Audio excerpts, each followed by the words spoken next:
Today on Cryptic Mass Guitar, I rented this Epiphone Les Paul Standard 50s, and just want to kind of go through my initial paces with this in a non-recording, so there's not going to be like stereo tracks or anything here, but I just want to kind of go through with some tools, because I'll probably be doing a little bit of a setup to get it to my personal liking, but I'll take you through that. And yeah, I'm highly sick here too. I'm just getting over it. So if for any reason I go from like this to sleeveless shirt, or a sweater, or a sweater with a poncho and a fan, because it makes no sense to Cygnus, that's what's going on. But I'm going to give you my first impressions here.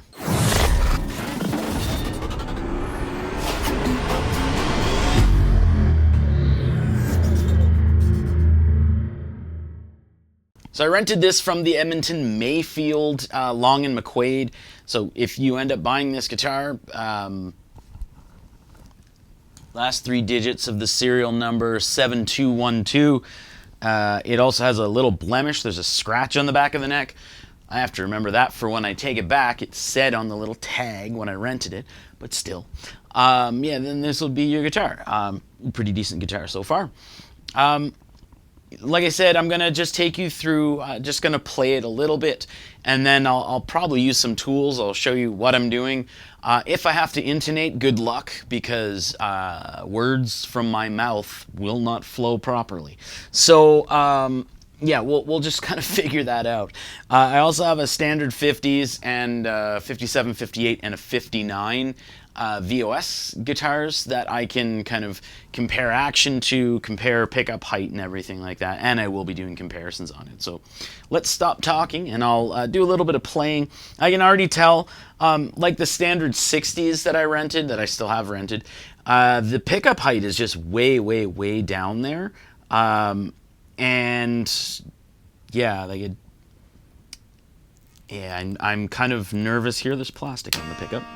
I'm kind of nervous as to kind of what the action's going to feel like, and the slinkiness of the strings, I guess you would say, the tension. So.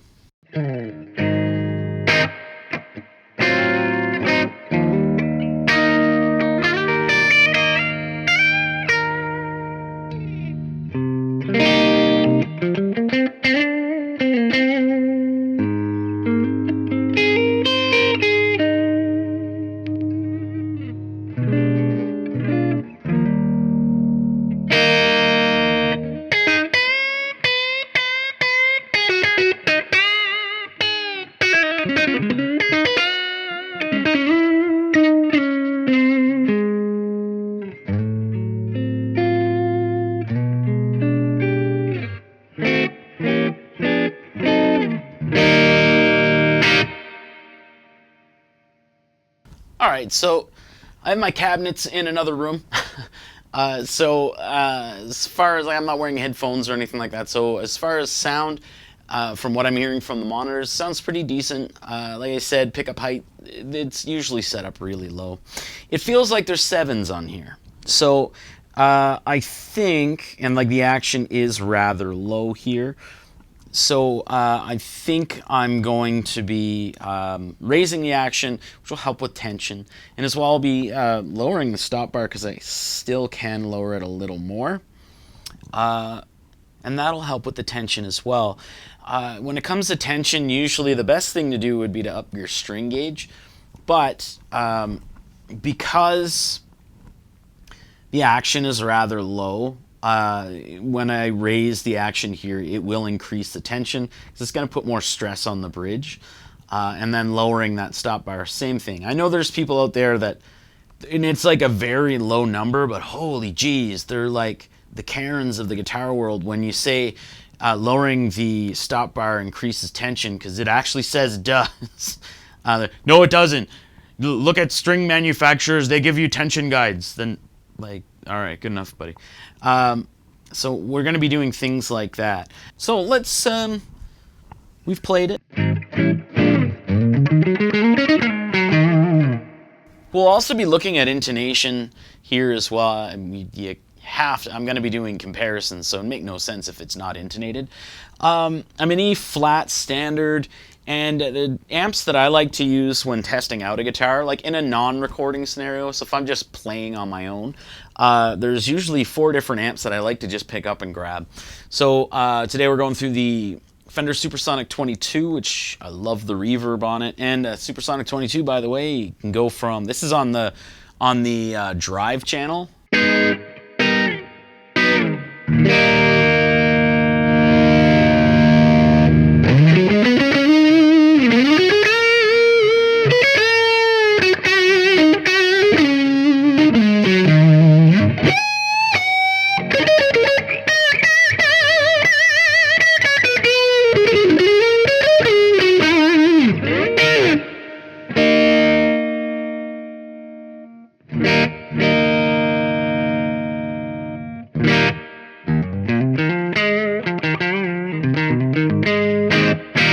I just love this amp.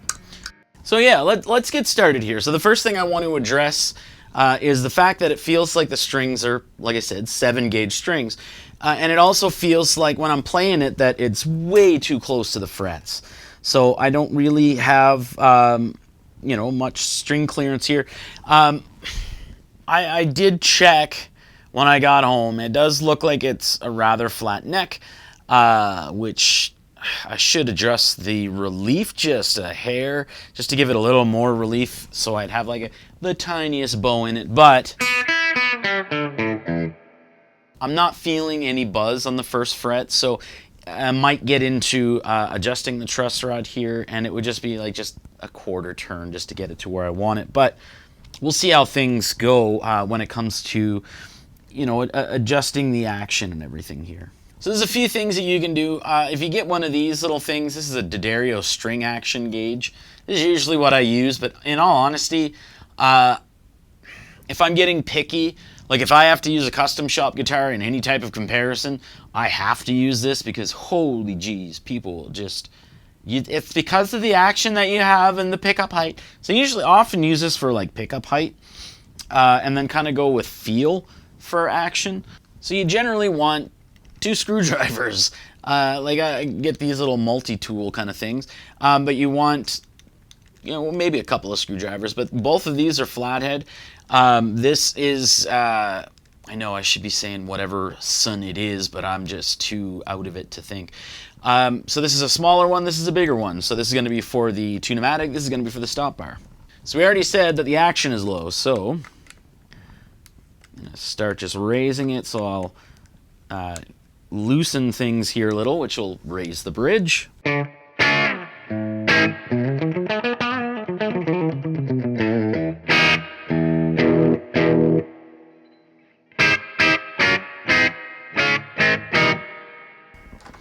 Raise that just a little more.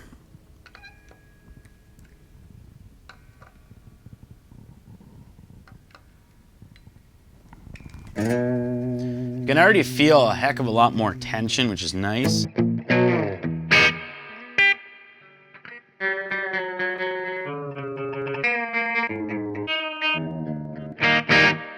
So that's great. So I just retuned it, but you noted that I tuned down the pitch, right? So here's a quick thing that I always talk about but never actually show.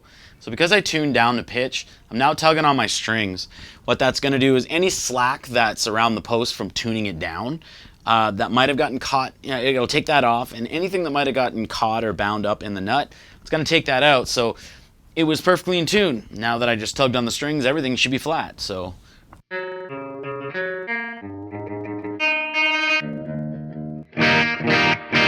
now we're back in tune. So if I was recording, I would actually do that again and then again. I like to do that 3 times. That way, after that, you kind of get all the slack and everything out. So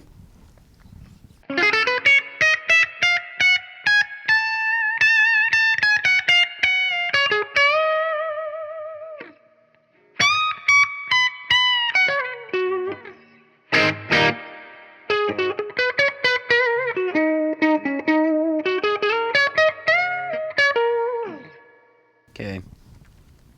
Seems all right. Take another look. I don't and much.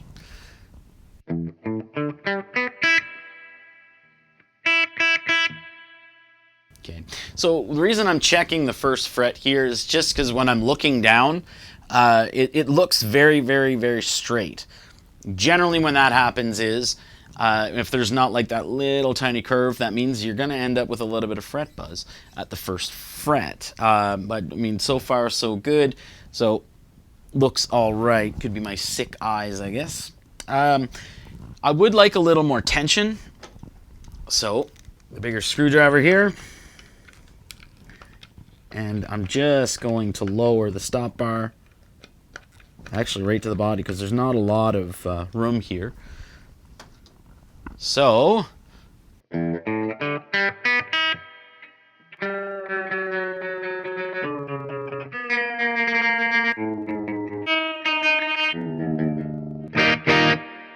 okay, so we're back in tune because I just had to tune down a pitch. Same thing.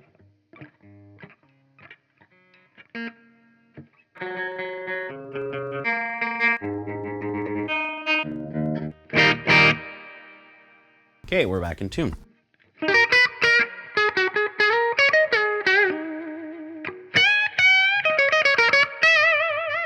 So now that the tune-o-matic has been raised and the stop bar has been lowered to its lowest point, the Gibson version, by the way, has the like the bushings. They're actually sort of recessed in the body, and the screws or bolts or what have you that you on the Epiphone here, like just you can't get it too close down to the body because they're, or the bolts or whatever you want to call them, they're a little thicker, just where to hold in the stop bar here.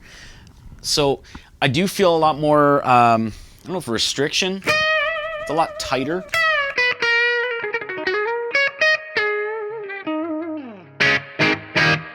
When I'm playing and those chords, I'm feeling a little more. So it's we're definitely in a nice spot.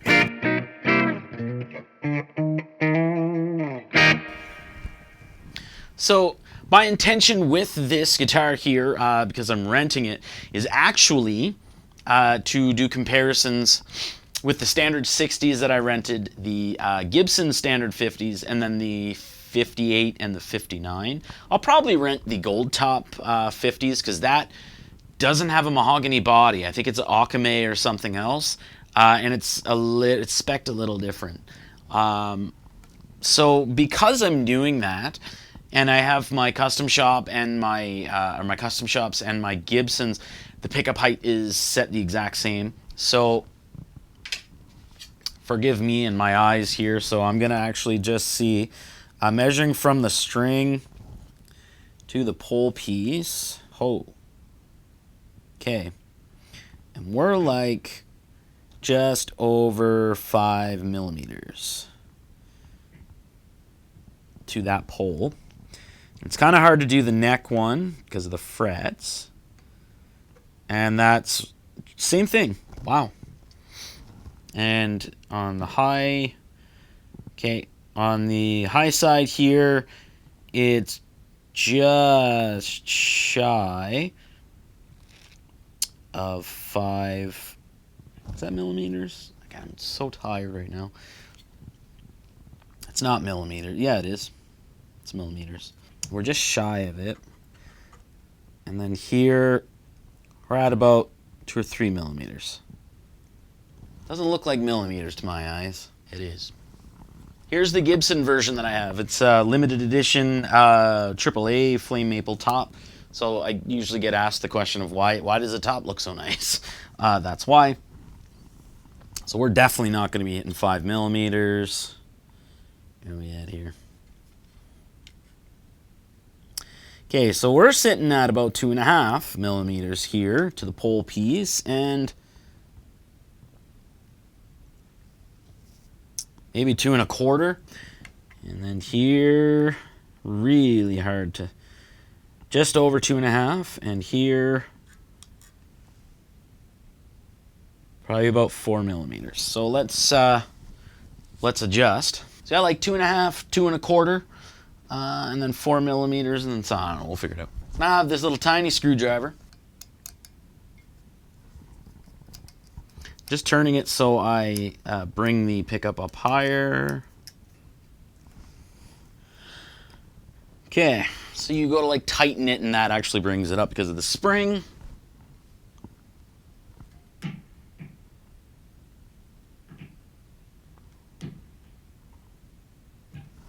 Okay, so I have to lower the treble side and bring the other side up.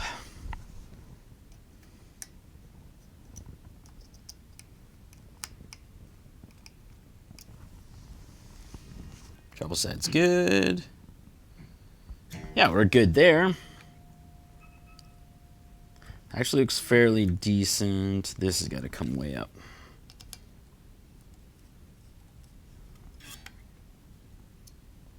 So we're in a good spot. A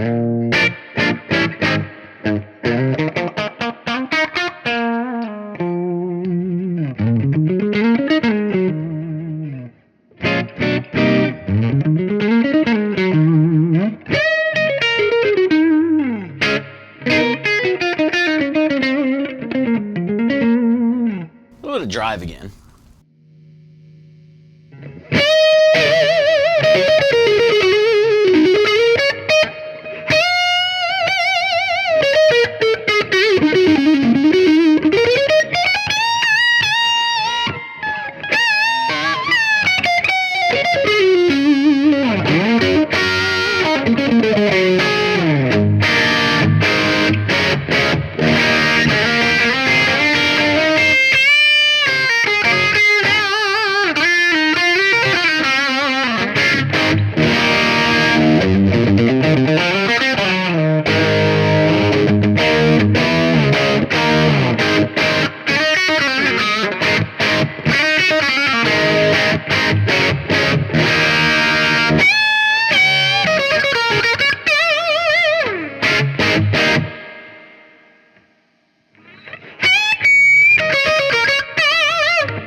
I think I want to actually raise just a hair.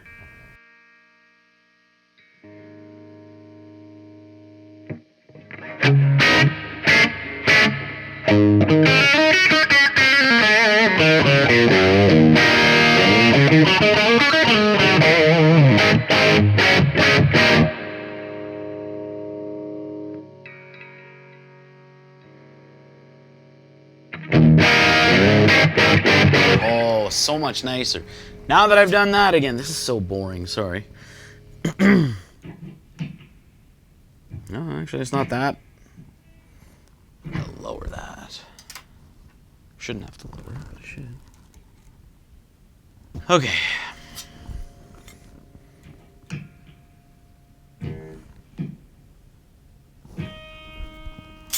Seems fairly decent.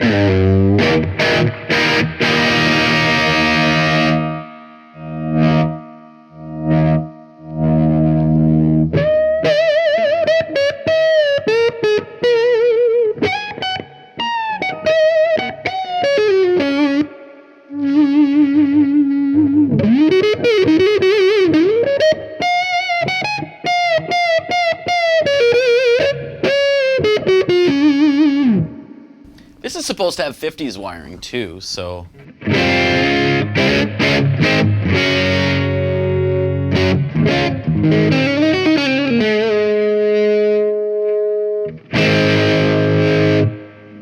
Let's bring that back to clean, or cleanish.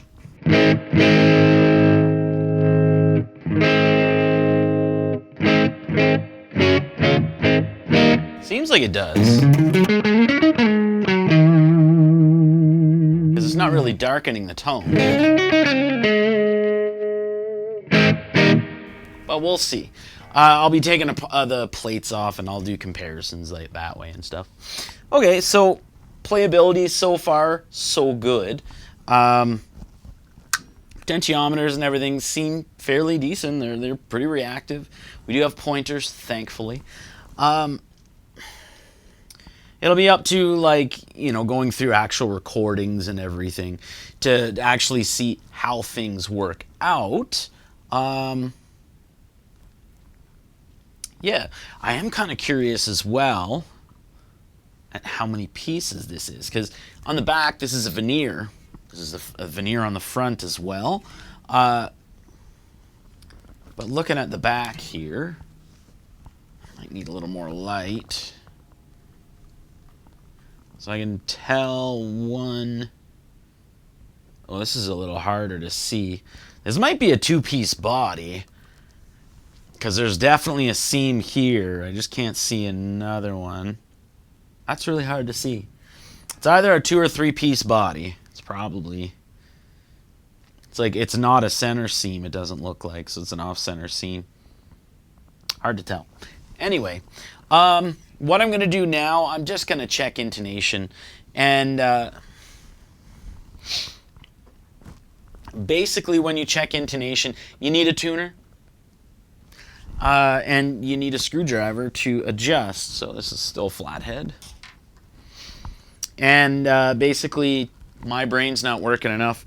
What you would do is you would hit a note, check it on the tuner, make sure it's in tune, and then hit the octave up so that on the 12th fret, and you want that to be the same. So you either lengthen your post or shorten, or sorry, your saddle, lengthen your saddle or shorten the saddle, and then get it to that point. So I think what I'm going to do here, I'll zoom in. This will probably be just the, you know, before I will do that, but I'll give you my kind of opinions so far. And it's, I mean, I've only been playing for the length of this video, however long it is. And to me, I wish there was more tension. So to me, like if I were buying this guitar, I'd probably stick 11s or 12s on here. I don't know how the nut would fare.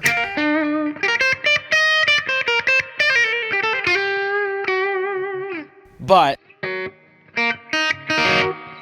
so far,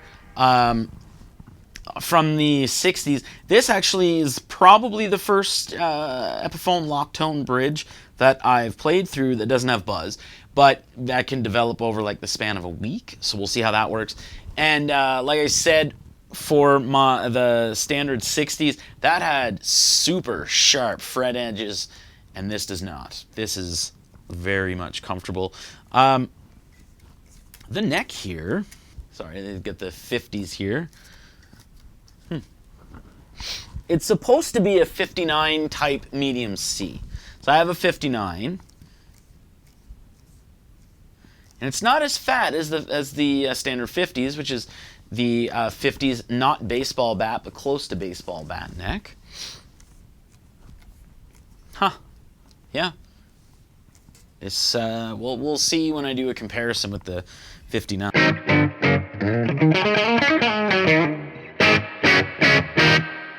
But it's so far so good, actually. The pickups seem, again, I need to do recordings of them to get proper opinions on them. I have to use them in real world situations for me. But the pickups seem fairly decent. To me, a little nicer so far than the standard 60s, which seemed a little bland and very, very dull. But again, I need to do full-on recording. But I think I've gotten it to a point now where, you know, besides intonation, which I still have to check, it seems like a fairly playable guitar. It seems very enjoyable to actually play it. And yeah, I mean, so far so good. So I'll probably just zoom in and I'll go through the intonation process just so you can see on my tuner. And like I said, this is how this comes stock.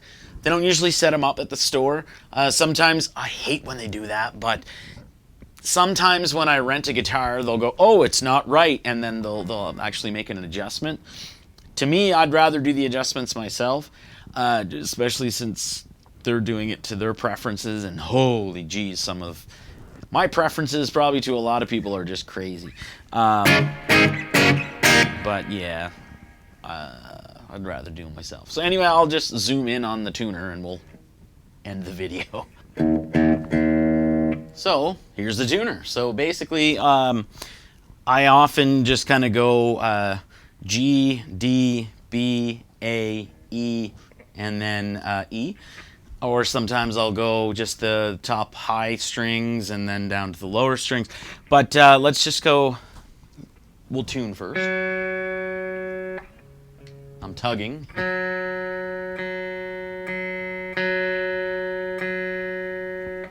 Tug again.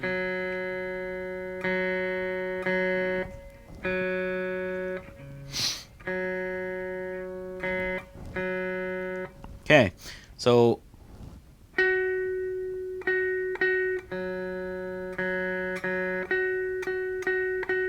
now you have to be careful that you're not bending or anything like that. But that does note that I have to make an adjustment. And like I said, I'm sick, so this might take a couple minutes. And every time you do that adjustment, you have to retune. So I lengthened the, so I moved it further away from the bridge.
So we're getting close, so I just have to keep lengthening it.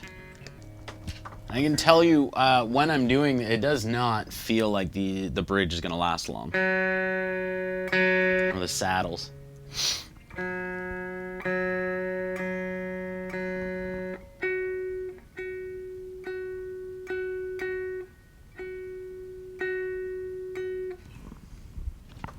You also have to be careful how much you're striking the string too.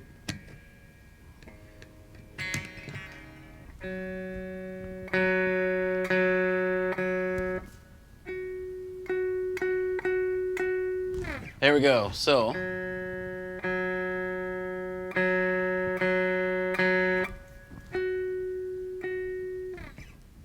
one string intonated, so I got to do that 5 other times.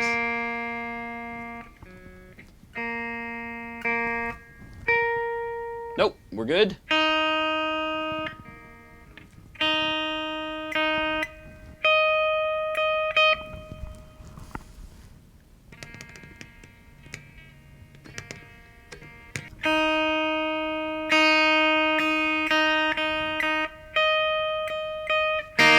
Okay, we've got 3 strings.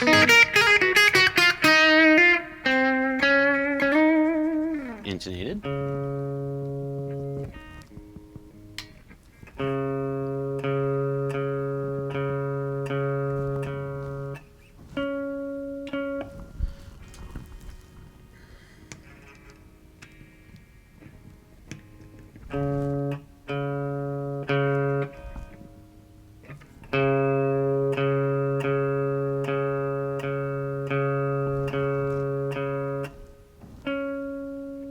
Okay, we're good.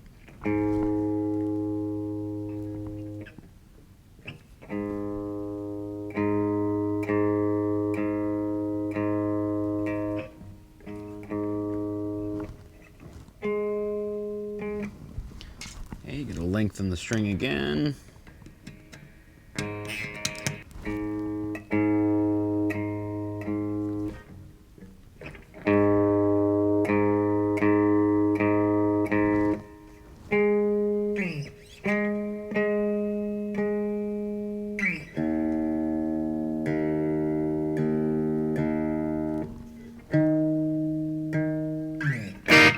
Okay, they're actually not that bad.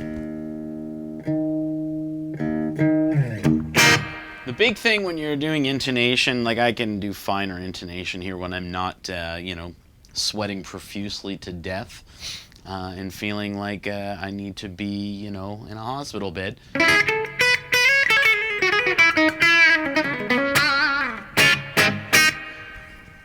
But yeah, they need to be, you want to, when you're doing the intonation, you don't want to hit the string really hard.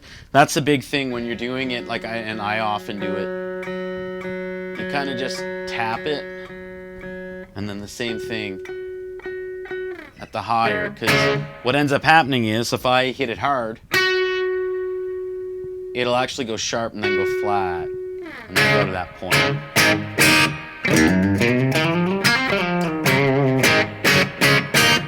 And it's always best to actually get things into a playable state for yourself. So like adjust your action, adjust your tension and all that stuff, and then you can pick up height, you can adjust afterwards. But I like to kind of adjust my action, adjust my neck relief, whether it's flat. I don't like it flat because it's not, generally you will develop buzz around the first fret if it's flat. So I usually like to do all of those different adjustments, and then because it's just natural to do your pickup height then. And then I'll do intonation, and then even then, like I'll double check intonation like once every couple of weeks.